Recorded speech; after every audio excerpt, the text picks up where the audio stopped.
একজন লোক অ্যাজমা রোগে ভুগছে, অ্যাজমা, তখন সে কি রোজা রাখা অবস্থায় চিকিৎসা নিতে পারে, যেমন অক্সিজেন, ভ্যাপোরাইজার বা বিভিন্ন রকমের ট্যাবলেট?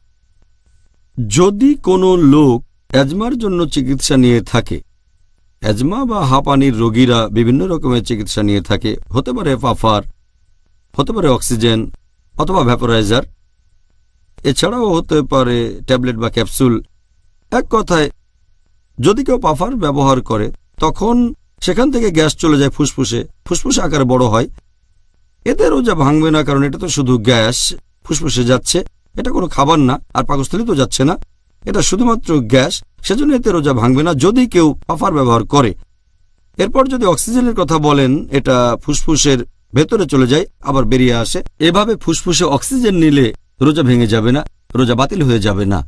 কিন্তু যদি ভ্যাপোরাইজারের কথা বলেন, এই চিকিৎসা অনেক রকমের হতে পারে, সেটা হতে পারে তরল অথবা কোনো গ্যাস অথবা কোনো কিছুর দানা, আর এই ওষুধ রাখা হয় একটা পাত্রে, তারপর বাটনে চাপ দিলে মেশিনে প্রেসার বাড়ে, তখন সেই প্রেসারে ওষুধ ফুসফুসের ভেতরে চলে যায়, হয়তো যেতে পারে কোনো নল দিয়ে, মাস্কের ভেতর দিয়ে, তবে সেটা যখন ফুসফুসে যায় তখন সম্ভাবনা থাকে যে বেশ কিছু দানা চলে যেতে পারে পাকস্থলীতে।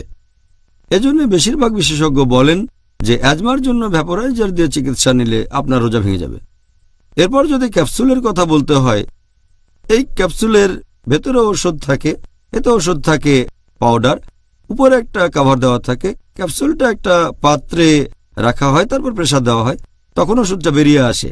তবে এতেও রোগীর পাকস্থলীতে চলে যেতে পারে সেই দানাগুলো, তখন ক্যাপসুল দিয়ে অ্যাজমার চিকিৎসা করলেও আপনার রোজা ভেঙে যেতে পারে। অ্যাজমার চিকিৎসা করতে গেলে এই দুটো পদ্ধতির ব্যাপারে অনুমতি আছে, পাফার এবং অক্সিজেন, এ দুটোতে রোজা ভাঙবে না।